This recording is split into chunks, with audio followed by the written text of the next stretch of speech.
Vamos trabalhar nesse encontro de hoje sobre planejamento financeiro. Pois é, a gente já falou sobre custos, já falou sobre despesas, já falou como que tem que registrar isso lá na nossa competência número 1, mas eu preciso pensar em como é que eu vou planejar o futuro da empresa.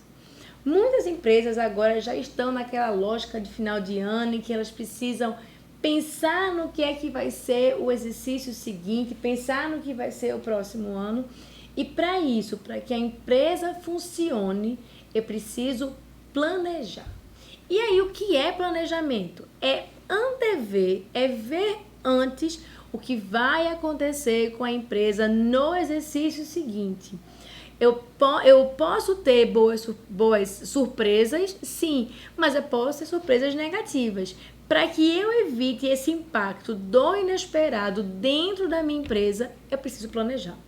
É a mesma coisa que a gente faz no início do ano, quando a gente vai pular lá as 7 ondas no mar, quando a gente come romã, quando a gente faz aquele monte de promessa de final de ano. A diferença é que eu não posso fazer isso no início do ano seguinte para a empresa. Eu preciso planejar isso quanto antes.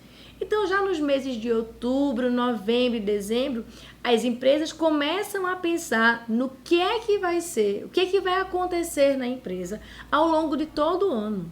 Pois é, eu tenho que pensar em outubro ou em novembro o que vai acontecer em dezembro do ano seguinte. E por que eu preciso pensar no que vai acontecer em dezembro do ano seguinte? Para que, se eu perceber que vai ter uma grande variação, que eu me proteja. Tanto uma grande variação de produção, por exemplo, eu vou ter uma grande demanda por produtos e isso vai fazer com que eu precise produzir mais, ou pode acontecer o contrário.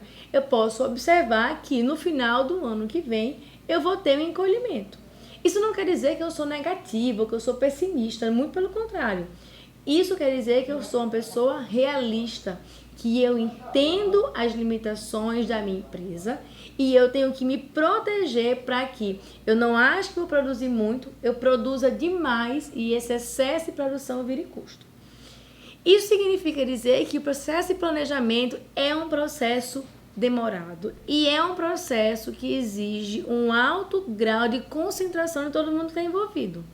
Se, por exemplo, eu penso que em dezembro do ano que vem, eu vou produzir 50% a menos, eu teria, nesse caso, duas opções. Primeira opção, eu posso, por exemplo, vir que vai reduzir 50% e trabalhando ao longo do ano, sistematicamente, para que isso não aconteça. Ou eu posso simplesmente entender que é uma característica do meu mercado e que eu, lá em dezembro, vou ter uma redução. Entender que a empresa vai passar por um problema não é ser pessimista. Entender que a empresa vai passar por um problema me faz uma pessoa mais forte para que eu consiga proteger a sobrevivência da empresa. Muitas empresas não fazem planejamento. E isso gera um enorme custo para a empresa. Porque se eu não planejo, por exemplo, que eu vou ter mais clientes, digamos que eu sou uma loja, eu não planejo que vai ter mais clientes, o cliente vai chegar na minha loja, eu vou ter um número pequeno de funcionários, o cliente vai acabar sendo mal atendido por essa agonia e vai acabar chateando e não volta e não compra. Então, se eu não planejo o crescimento, eu vou gerar um problema na minha operação. Do outro lado, se eu acho que vai ter uma explosão de clientes no final do ano e eu não tenho, eu tenho um outro problema. Eu vou pagar para o funcionário, eu vou ter custos, eu vou ter desembolsos e eu vou prejudicar o resultado da empresa. Então, planejar é algo fundamental quando eu falo em funcionamento de empresa.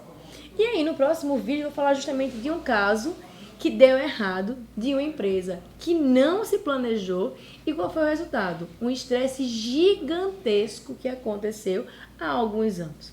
O resultado disso é que os empresários entenderam.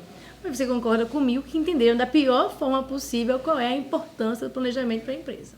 A gente para por aqui e se encontra já já.